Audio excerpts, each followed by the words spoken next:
కేంద్ర ప్రభుత్వంకు వ్యతిరేకంగా నిరసనగానే వర్గీకరణ చేస్తాని చేయకపోను దళిత అణగారిన వర్గాలపై దాడులు చేస్తుంది కాబట్టి దానికి నిరసనగా ఈరోజు దీక్ష చేస్తున్న మనలారా, ఈ దీక్షను పిలువగానే వచ్చిన ఎన్నో ఉద్యమాలకు దిక్చూచాయి. నాకు ఒక తండ్రి లాంటి అన్న, కానీ ఆనాటి నుండి ఈనాటి వరకు కూడా తమ్మి నువ్వు ఖచ్చితంగా ఏదో ఒకటి సాధిస్తామని నన్ను ఆనాటి నుండి చిన్నతనంలోనే నేను డిగ్రీ ఫస్ట్ ఇయర్లో ఉన్నప్పుడే అన్న దగ్గర పనిచేసినోని. బీసీ సంఘం తర్వాతనే నేను ఎంఆర్పిఎస్ ఉద్యమానికి వచ్చినోని అన్నలారా. ఒక విధంగా చెప్పాలంటే నాకు ఉద్యమ స్ఫూర్తినిచ్చింది పెద్దలు గౌరవనీయులు ఆర్ కృష్ణన్నని ఈ సందర్భంగా నేను గుర్తు చేస్తున్నా. భవిష్యత్తులో కూడా నీ ఎమ్మటి ఉంటానా అని ఇలా యాక్చువల్గా పొద్దున ప్రోగ్రాంలో ఉండే, ఇప్పటికి కూడా ప్రోగ్రాంలోనే ఉన్నాడు. అన్న నా దీక్షకు వచ్చుడు కాదు, మీరు దీక్ష విరమింపేసి ఒక 2 గంటలు కూర్చోవాలంటే 2 గంటలు కాదు 2.5 గంటలు కూడా వచ్చి ఇక్కడ కూర్చోవడం జరిగింది. ఖచ్చితంగా అన్న ఆశీర్వాదంతో ఇప్పుడు పురుషోత్తం అన్న కూడా చెప్పిండు, ఎన్నో ఉద్యమాలకు దిక్చూచి పెద్దన్న నేను పుట్టకముందే అన్న ఉద్యమాలలో పాల్గొన్నాడు. ఇప్పుడు ఈ రాష్ట్రంలో దాదాపు అన్నకన్నా ముందు ఎవరు ఉద్యమాలు లేరు, అన్న తర్వాతనే అందరు ఉద్యమం చేస్తున్నారని నేనుగా భావిస్తున్నా.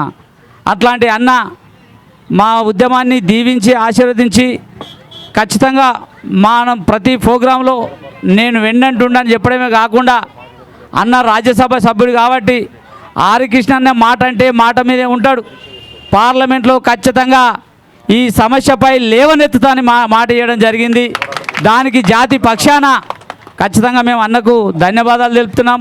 అన్న మీరు మాట్లాడుతుంటే కొన్ని సందర్భంలో నరేంద్ర మోడీ గారు కూడా మేము లైవ్లో చూస్తున్నాం, టీవీలలో మీరు వేసే ప్రశ్నలకు కూడా అంటే దీనికి సమాధానం ఏదో చెప్పాల్సి వస్తుందని పక్కకు ముఖం పెట్టుకున్న చరిత్ర ఉంది. కాబట్టి వర్గీకరణ విషయంలో రేపు జరగబోయే పార్లమెంట్లు సమావేశాల్లో ఖచ్చితంగా అన్న మాట్లాడతారని మనకు హామీ ఇవ్వడం జరిగింది. ఇప్పుడు ఖచ్చితంగా వర్గీకరణ ఇప్పుడు పార్లమెంటు సమావేశాలు జరగబోయే పార్లమెంట్లో బిల్లు పెట్టాలనేది బీజేపీ ప్రభుత్వంపై డిమాండ్ చేస్తున్నాము. ఆ దిశగా కూడా మేము రాష్ట్ర స్థాయి సమావేశం జరిపి 2-3 రోజులలో భవిష్యత్ కార్యాచరణ కూడా ఇస్తాము. పార్లమెంట్లో కూడా బిల్లు పెట్టకపోతే బీజేపీ ఇప్పటికీ మాదిగలను కాదు అన్ని వర్గాలను అడగకుండానే ఓబీసీ రిజర్వేషన్లు ఇచ్చింది, అడగకుండానే అన్ని ఇస్తున్నాయి.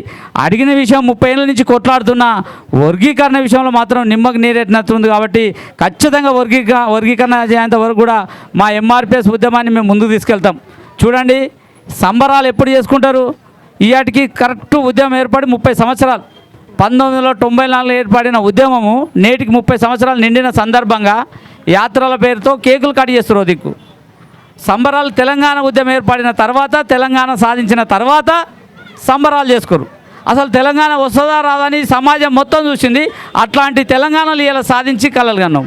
మరి వర్గీకరణకు అన్ని రాజకీయ పార్టీలు మద్దతున్నాయి, వర్గీకరణకు అన్ని సబ్బండ కులాలు మద్దతున్నాయి, ప్రతిపక్షంలో ఉన్నప్పుడు అన్ని పార్టీలు మాట్లాడుతున్నాయి, అధికారంలోకి రాగానే పక్కదారి పడుతున్నాయి. మరి ఎక్కడ ఆగిపోయింది అంటే నడిపించే నాయకుడు కరెక్ట్ లేకనా, లేకపోతే ఏ పార్టీకి ఆ పార్టీకి నాయకుల కన్నా? అందుకోసము వర్గీకరణ సాధించేంత వరకు కూడా ఉద్యమాన్ని ఆపేది లేదు. ఖచ్చితంగా వర్గీకరణ లక్ష్యంగా మేము ముందుకు పోతామని సందర్భంగా గుర్తు చేస్తూ జై భీమ్ జై మాదిగ.